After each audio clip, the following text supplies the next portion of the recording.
I'm just going to get into it. Also, I apologize for any spelling and grammar errors in advance.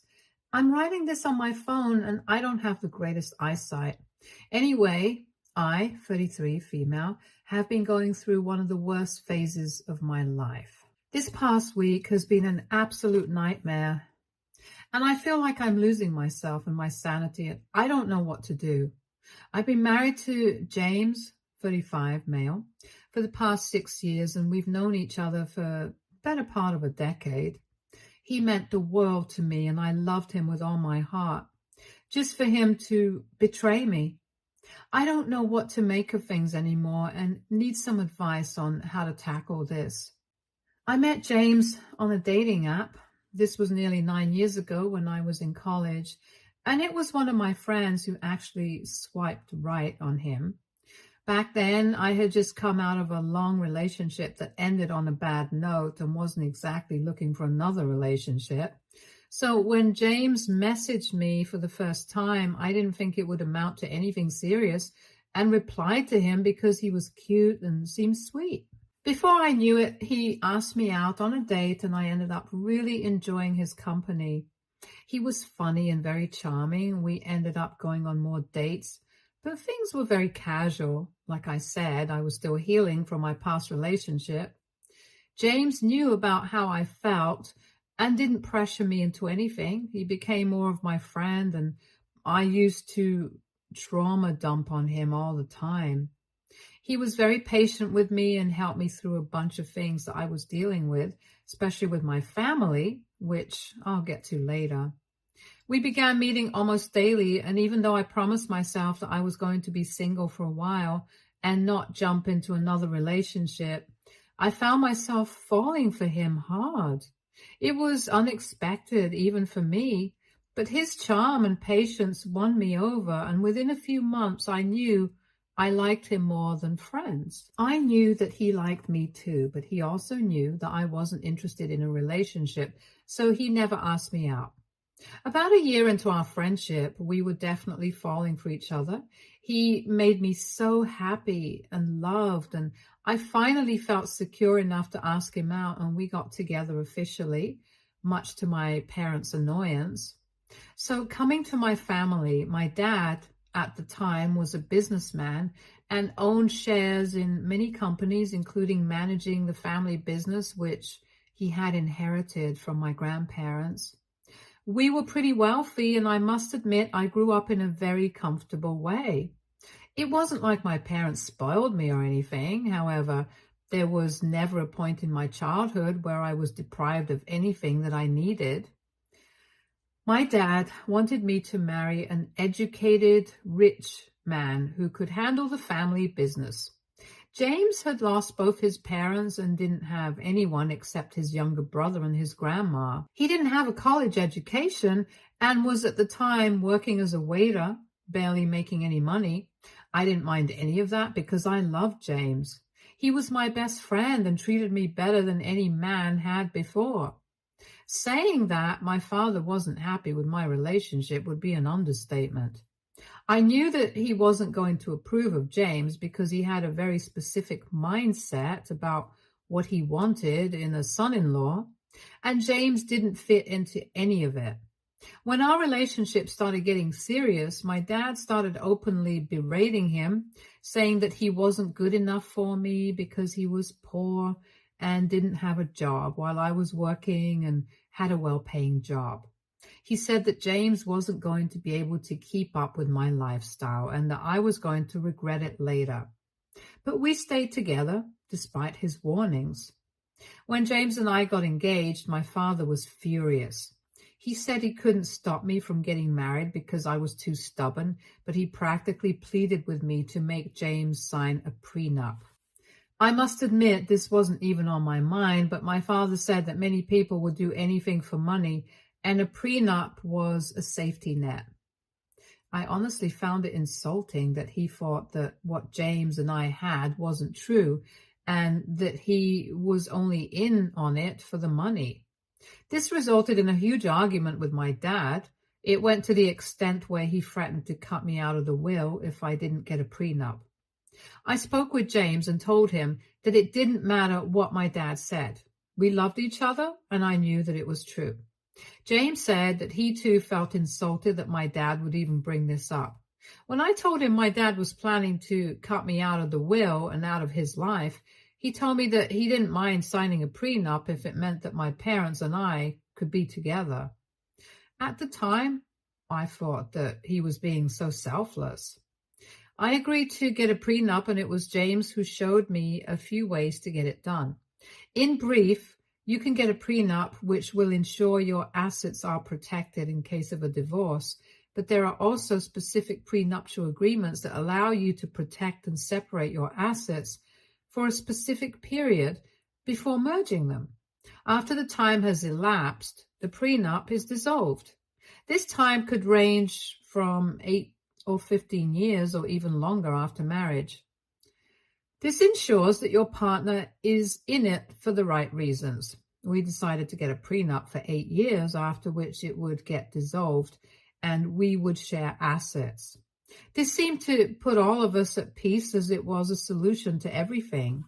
We got married after nearly 4 years of dating. My dad wasn't very pleased, but he finally had to accept it. James moved into my apartment, and for almost a year, I paid for the rent and all the amenities as well as all the bills. I didn't mind doing that because I knew James couldn't afford it, and I didn't want to embarrass him by asking for money, especially when I was earning pretty well and could afford to manage things by myself. James continued to be just as amazing as before, always patient and understanding.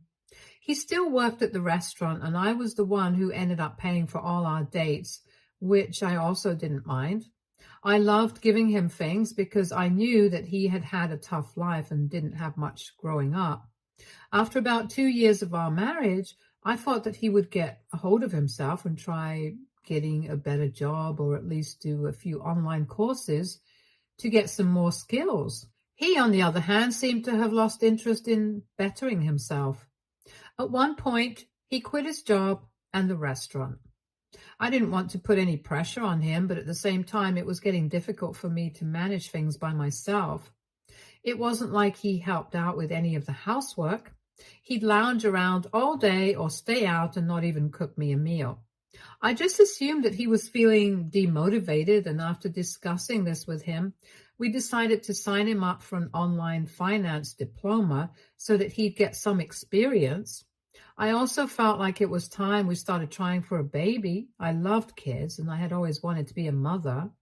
I was an only child, so I wanted more than ever to have a big, happy family. And I felt like we were at a good place to get started on it.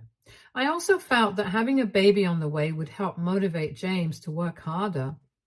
We tried for ages, but I wasn't able to conceive. When we got it checked out, I was informed that I had endometriosis and a blocked fallopian tube, which explained why I had such painful periods all my life. This diagnosis also made conceiving and pregnancy much harder. This was horrible news, and I took it very badly. I felt like I was useless because I couldn't do this one thing.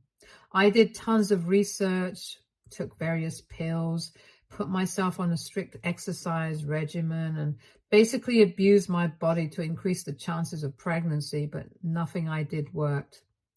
I slowly began to lose hope. We had been trying to conceive for a year now with no results. James supported me through everything. He came with me to all the appointments and was always there for me, even when I was at my worst. He told me that he wanted to be a dad, but he didn't want me to ruin my health just for a baby. Now I felt even worse knowing how badly he wanted a kid. After a while, I began to give up on it. I told myself that I was not going to put my body through this torture, and if I was going to get pregnant, it was going to happen naturally, and I was not going to pressure myself. Barely 3 months later, I got the best news of my life. I was pregnant. I couldn't believe it. James was ecstatic, and so was my family, and this was going to be the first grandbaby for both families. I immediately started preparing for the baby. We bought clothes, a crib, toys, and we even began setting up the nursery. Our happiness was short-lived. when I was around 5 months, I lost the baby. I'm not going to get into the details because it hurts too much to even think about. It was a traumatic time for all of us. It was a baby boy. My grief was indescribable, and I blame myself for it. The idea of being a mom, even for a short time, made me so happy, and now it was ripped away from me. I stopped going to work for months and didn't have the guts to look at the unfinished nursery. I guess this was when our relationship started changing. I became cold and distant from James. I could tell that he was also grieving, but at that point, I only felt pity for myself. He tried helping me out as much as I could, but I snapped back at him and acted like an idiot when he was just trying to be supportive. It took me months to get over this and reconcile with James, but ever since we lost the baby, I could tell that things had changed. For the next year, we tried to get pregnant, but to no avail, and I almost gave up on the idea of being a mother. This was when James suggested adoption. I had given adoption a lot of thought, millions of kids needing loving parents and a home, and we could provide that to them. We had more than enough, and we wanted nothing more than to be parents. We started our adoption journey, and it was a long road. After months, we got matched with a birth mom who was expecting twins. We got in touch with her, and she liked us immediately. I couldn't help but get optimistic. We were having twins. Yet again, our happiness was short-lived. Once again, we began prepping. This time, even the nursery was ready. We were then told after the babies were born that the birth mom had changed her mind and was planning to keep the babies. This shattered me. I could not take another heartbreak. It took me even longer to get over this, and I felt lost for a very long time. It was as if nothing we did was working, and I began to hate myself for it. I could see a behavior shift in James, too. He was now working at an MNC, and these diplomas had paid off. He wasn't earning as much as me, but now he was contributing to the house. Our relationship had seen better days. All of these blows with the miscarriage and the adoption took a huge emotional toll on both of us, and we were starting to drift away. It wasn't anything crazy, but I felt like I was closing myself up from him. And instead of talking things through, we just went on with it and let the gap widen. About a year and a half ago, things started getting better for me. I worked harder than ever and managed to get a promotion. James and I went out to celebrate, and we were just chatting about how everything would be perfect if we had a baby. That's when James brought up the idea of surrogacy. I had considered this option while we were trying, but now that I had been through so much loss, the thought of trying again for a baby was just way too taxing.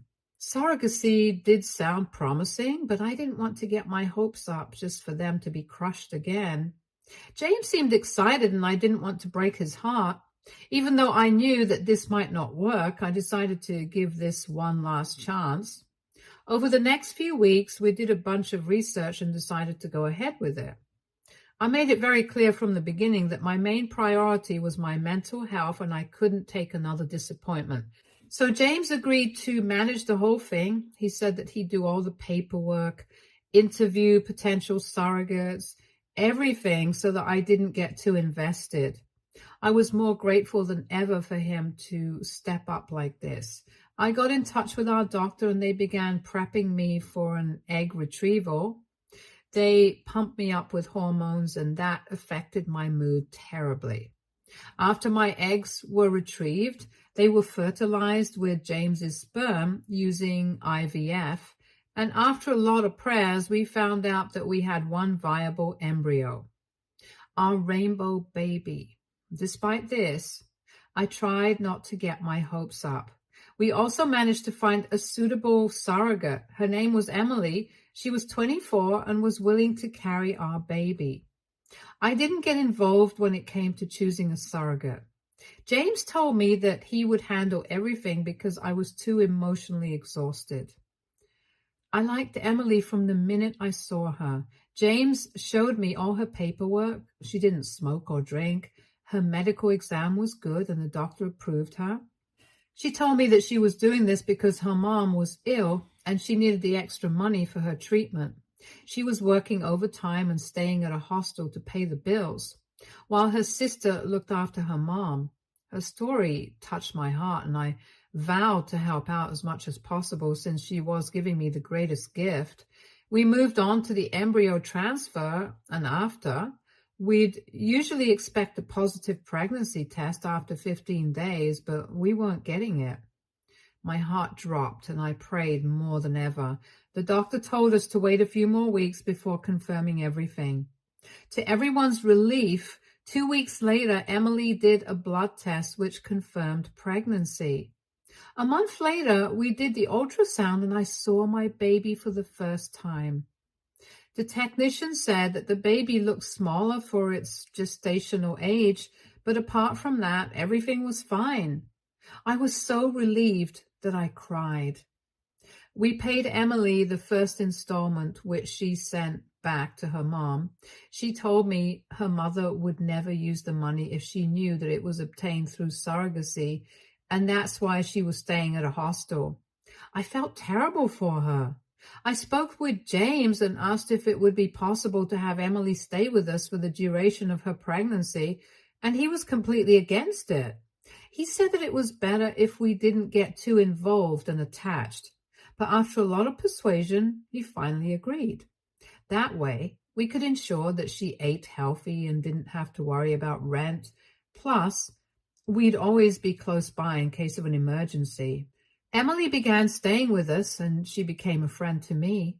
I was so grateful for what she was doing for me that I tried to show my appreciation to her in any way I could. I even gave her money every month for her mom's treatment in addition to her normal fee. I went to all the doctor's appointments and made sure that she was eating healthy and staying fit. I started noticing that James and Emily usually behaved very awkwardly around each other. They barely interacted with each other. I'd sometimes catch them having a conversation quietly, but stopped as soon as I entered the room. James stopped being affectionate to me when she was around as well. When I asked him about it, he just said that it felt weird that she was carrying his baby. I understood what he meant because it was a bit awkward for me too, so I let it slide. Before I knew it, 9 months had flown by. The baby was still small for their age, but was otherwise fine. Finally, our rainbow baby, Jaden, a little boy, was born after nearly 43 weeks of gestation. He was perfect in every way. The first time I got to hold him, I finally felt like everything was worth it just to have him in my arms. I was forever indebted to Emily. We took him back home and we started settling into parenthood. It was everything I dreamed of. I didn't even mind the sleepless nights. James was working overtime while I looked after the baby. He had gotten a promotion and was very busy on most days. He'd sometimes even get work calls in the middle of the night and come home super late. I began getting annoyed because he was barely spending time with the baby and I wanted them to bond, but he kept making excuses. Around 4 months later, I had to go to work to handle an important client. I hated leaving Jaden, but they had specially requested to meet me just for a few hours. I requested James to be with our son that day because I didn't want him to be with a stranger, and he agreed. I finished up with work faster than usual and rushed home to be with Jaden. To my shock, I saw that Jaden was crying in his crib and James was nowhere to be seen. I rushed to our bedroom only to find it locked. I could hear voices coming from inside and banged the door. After what seemed like ages, James opened the door looking flushed, and when I searched the room, I found Emily hiding under my bed. It finally clicked. They were having an affair. Even though I refused to believe what I was seeing, I knew it was true. James tried to explain that it was a mistake and that this had never happened before, while all Emily could do was stand there embarrassed. I trusted them the most. I had opened my heart and my house to Emily and treated her like my sister. I had given James everything he wanted, only to be betrayed like this. They had no regard for me, but had also ignored Jaden when he was wailing downstairs. I was so disgusted. I grabbed Jaden and I went straight to my parents' house and explained everything. As expected, James came begging for my forgiveness and saying that it was a mistake. I had been cheated on before, and this was a deal breaker. The fact that he cheated on me with Emily, of all people, hurt me more than anything, and there was nothing he could say that would make me change my mind. I could not be with him anymore, and I told him that I wanted a divorce.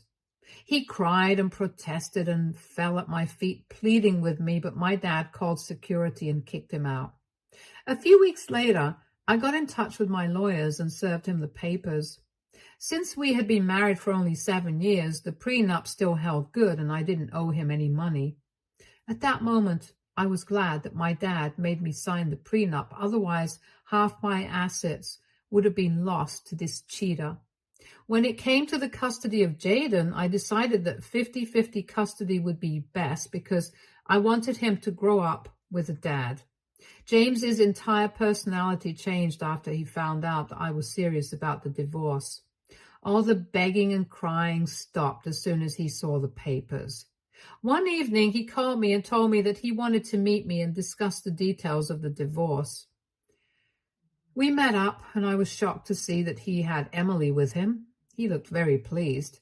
He handed me a document containing his terms for the divorce, and my jaw dropped to see that he wanted full custody of Jaden because he claimed that I wasn't mentally sound to take care of him and that I suffered from frequent bouts of depression and BPD.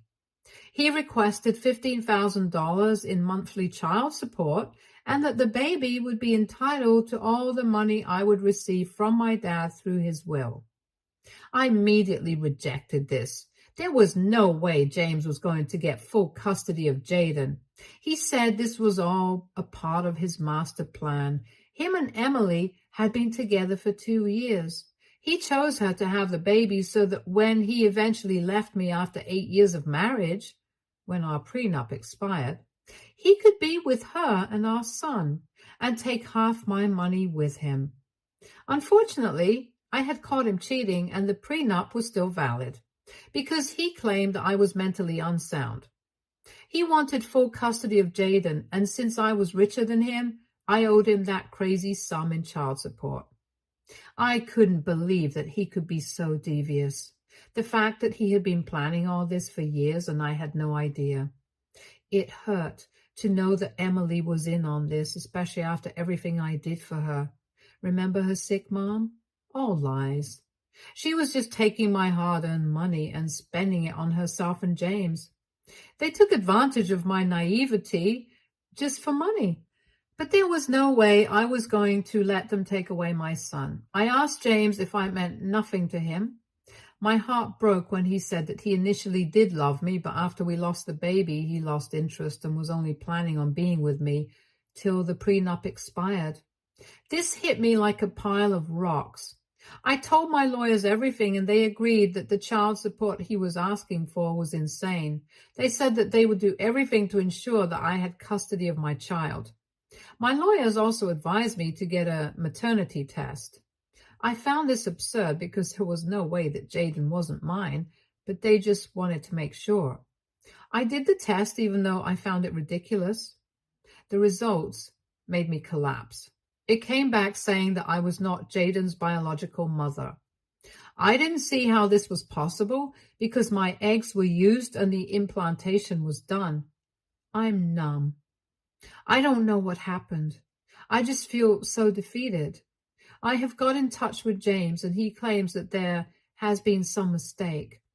I have sent in another sample just to be sure. My lawyers say this is good because now they can drastically bring down the child support until they get answers. Honestly, I don't want anything. I just want my son. This has to be a big mistake. The results are due any time, and I've made James and Emily do tests as well. This has to be an elaborate prank, right? I don't know what to do. What do I do? Update 1. Hi, just got back the tests. It is confirmed that I am not Jaden's bio mom. James is his bio dad and Emily is his bio mom. I just got the news yesterday and I have a lot to tell you, but I just can't bring myself to write it down because then it just feels too real. My thoughts are all over the place and I feel like crying all the time. I just thought I'd let you all know since so many of you wanted an update. Hopefully I'll be able to share the full story when I don't feel like garbage. Update 2. Hello. Firstly, I wanted to apologize for that previous update. I was all over the place and at the lowest I've ever been in my life. Many of you wanted an explanation of what exactly happened, and I'm sorry to have kept you waiting. Now that it's been a couple of months, I finally feel like I can write things down. So yeah, James came clean about everything. He said that it was always his plan to have a kid with me so that he could get child support. They did do the IVF using our embryo, but apparently that didn't result in a pregnancy. James knew that I was not going to try for another baby if this failed, and this was his only option. Once he and Emily found out that the IVF failed, they tried to have a baby naturally, and it worked almost immediately since Emily was pumped up with all the fertility drugs. Remember when I said that we got a negative pregnancy test and later was told that Jaden was small for his gestational age? That's because it was not my embryo. That is also why Jaden was almost 4 weeks overdue. It all made sense now. My lawyers also went through all the paperwork that Emily showed me regarding the surrogacy, the background check, etc. Everything was fake. James got them made so that he could convince me and the doctors that she was a credible candidate. I even showed them all the transactions that I made to Emily for her mother's treatment. They confirmed that Emily's mother was alive and well, and that she had spent the money on buying a new car and, well, as other material things. My lawyers have started making a pretty solid case against them, and there is no way that they are going to get custody of Jaden, even though he is biologically their son. In other news, Emily has separated from James and claims that she had no idea about his master plan, and that had taken advantage of her by promising her that he was going to marry her and give her money. She said she was emotionally manipulated and made to undergo the surrogacy under pressure from James, even though she didn't want to. She also claims that he was the one who faked all the documents and told her to lie about her mom to get more. She said that once the IVF failed, she was again manipulated into having a baby with James so that their plan wouldn't fail and they would still get child support after the divorce. She now says that she wants nothing to do with James or Jaden and just wants a peaceful life. I don't know how much of what she is saying is true, but for now, it looks like she's playing the victim card. For all I know, she could be very well telling the truth because James manipulated me too, and I had no idea until very recently. James claims that she was in on it the whole time, but all the evidence points towards him. As for me, it took me a long time to accept that Jaden was not mine. I was also scared that I was going to lose him to his bio parents because of this. Now that Emily doesn't want custody and James might be a felon, his custody directly falls to me. I'm not sure about the legal aspect, and we have a divorce hearing next week, so I'll keep you posted. Update 3. Hey guys, just wanted to clear things up. Surrogacy is legal in my country. We have very specific guidelines and rules where we have to adhere to. That's why it takes ages to get matched with a surrogate, and they had to have all the paperwork to back them up. So no, surrogacy itself is not illegal here, but forcing a woman to be a surrogate against their wishes, as well as faking all of these documents, is a crime. Emily also claims that he forced her to have the baby even though she didn't want to. Considering all of this, the court sentenced James to 8 years in prison for his crimes. He pleaded innocent to everything, and the trial lasted for almost 3 months. He only pleaded guilty after they said that they would reduce his sentence from 12 years to only 8 if he confessed. I never thought that any of this would happen. Never in my wildest dreams. I didn't know that I was married to such a vile, disgusting human, and I feel like he needs to serve more time. Our divorce was finalized a month ago. All of James's plans to get custody backfired on him. He is never going to get custody of Jaden. And since Emily wants nothing to do with him, I get full custody of Jaden. Yes, I am not his biological mother, but my name is on his birth certificate. I was the first one to hold him and to love him. I have loved him since before he was born. It doesn't matter what anyone says. Jaden is my son. He was always my son. When the judge handed over custody to me, I cried with joy. I thought I was going to lose him forever, but I am so grateful to have him. Update 4. Hey, wow, it's been ages. I thought I'd just pop in to say hi and give a small update. Jaden and I are doing great. He turned 1 a few months back, and we had a blast celebrating his birthday. Motherhood has been the best thing. Yes, we got off to a terrible start, but I've promised myself to make sure the rest of Jaden's childhood is going to be amazing. I'm going to work hard to make sure he is loved. James is in jail, and I haven't heard from Emily since everything got finalized. I'm trying to make the most of the situation and move on. I know that time heals everything, even though it feels so real now. I am so happy I have Jaden, and that's all that matters. Life feels surreal, but we have to keep moving forward and hope for better days. Stay tuned for more stories from our girl relationships.